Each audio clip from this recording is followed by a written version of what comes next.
and constantly agitating you to set you up and use you in a false flag. And they could do this by discrediting you. Yes, one of the ways they could discredit you is with a psychiatric reprisal, which means they will agitate you to the point where you might get arrested or you might get sent to a mental institution, and then you get diagnosed with a false psychological illness. And once you get diagnosed with a false psychological illness, your credibility is going out the window.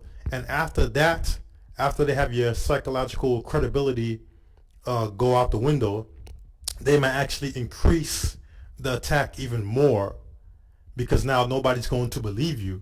And then with that being said, they could actually put more resources and increase the magnitude of the attack.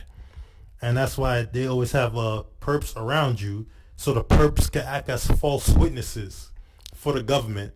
So the false witnesses, they would lie and say you started it or you was looking for trouble, when in reality these are really perps. But the real public would not know this. So they could also wrap a false flag around you, and no one will believe you, because they could discredit you with a fake criminal record, or by getting you to act out and start fights with you, and then the police come to arrest you and not the perps.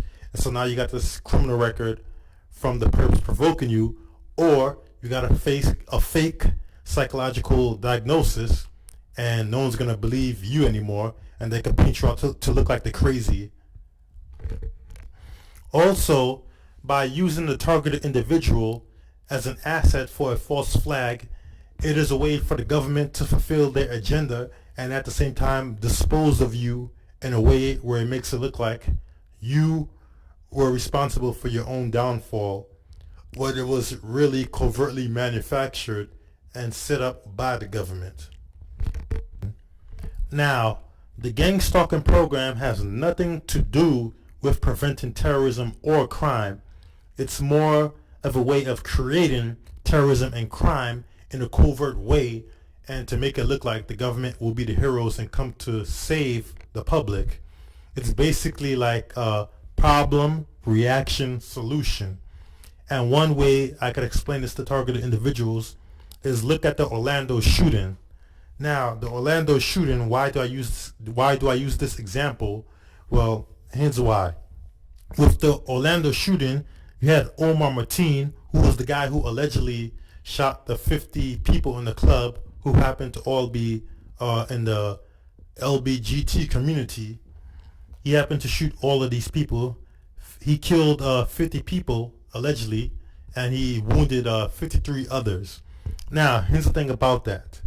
Omar Martin, he was questioned by the FBI 2 times on 2 separate occasions. But if he was questioned by the FBI on 2 separate occasions, how come he wasn't put in this quote-unquote gang stalking program? Because if he was put in this program, they would have surveilled him just like the innocent targeted individuals, or any targeted individual, 24/7. They would have followed Omar Martin everywhere he went and gone.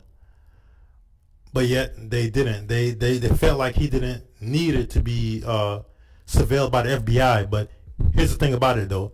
You got innocent targeted individuals doing their everyday thing, minding their own business, doing their own thing, and then all of a sudden, 24/7, even in their house, they're being gang stalked, watched, surveilled, and harassed. But this Omar Martin character wasn't put in this quote-unquote program. So that goes to show you that this program has nothing to do with preventing crime